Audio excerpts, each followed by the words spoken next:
So I am just about to turn 20 years old. Oh my gosh, I'm old!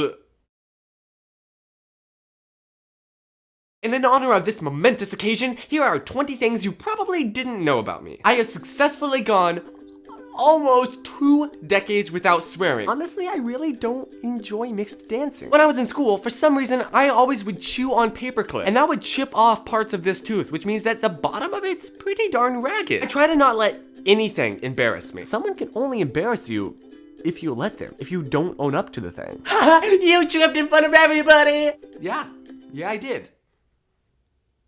Now that's not to say I don't ever get embarrassed, but I'm trying to reduce the amount of times that it happens. I can do this.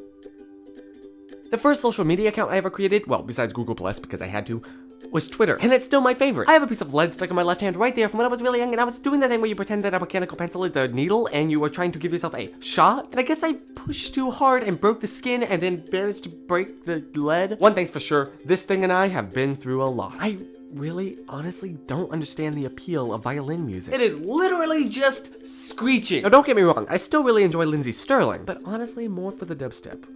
Many years ago, my father owned this white Miata that we would go on many road trips on, and I have such fond memories in that car. But eventually he had to sell it and buy a minivan because, you know, my brother was born. So sadly, he had to sell his baby.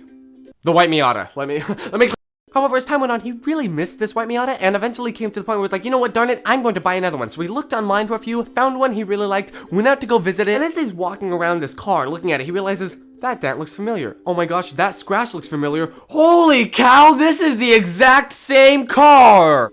My father bought it right there on the spot. Totally unrelated, but I cannot stand it when someone says we when referring to just you. Oh, looks like we made a mess. I think we may need to clean this up. That's the first example that came to my head. I write fives, kind of weird. My favorite drink is water. When I was young, I wore a shirt so big, I still don't fit in it. I live about 30-45 minutes away from where Rhett and Link used to be, and I just have never gone out and checked out any other stuff they talk about.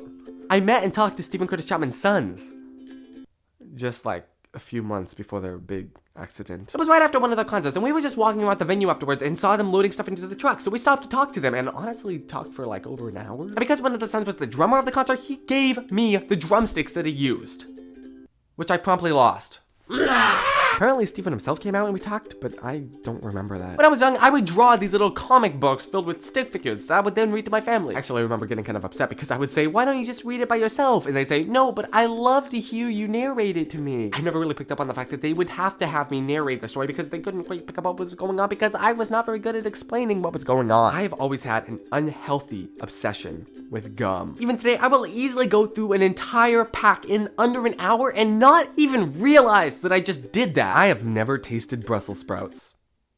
Ever. So although I absolutely abhor tomatoes, one of my favorite foods is Campbell's tomato soup with spaghetti noodles. And finally, I've always made plans for what will happen to me when I die. Now don't get me wrong, I am not suicidal in any way, shape, or form. I love my life and I want to keep living as long as I possibly can. But I've always been aware of the very real possibility, especially with the clumsiness that I seem to have, that I could very prematurely kick the bucket. And I've always made plans for what will happen to me if that happens. From picking out where I want to be buried in our backyard as a young kid, to as a teenager trying to design my own gravestone. Even now, I have a video that's private here on YouTube that I want to be released in the event that I happen to basically just says like goodbye and I had a great life and I love everything and that kind of stuff. You know, now that I think about it, a like 7-year-old child picking out his burial spot that's a little weird. I'd be really curious to know what my parents were thinking when I told them that. So there you go, 20 things you probably did not know about me. Unless you're like a super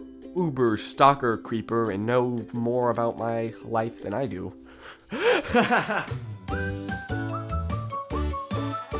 And as my dad began walking around this Miata, shoot, UPS is here. Well, this is what we got in the mail.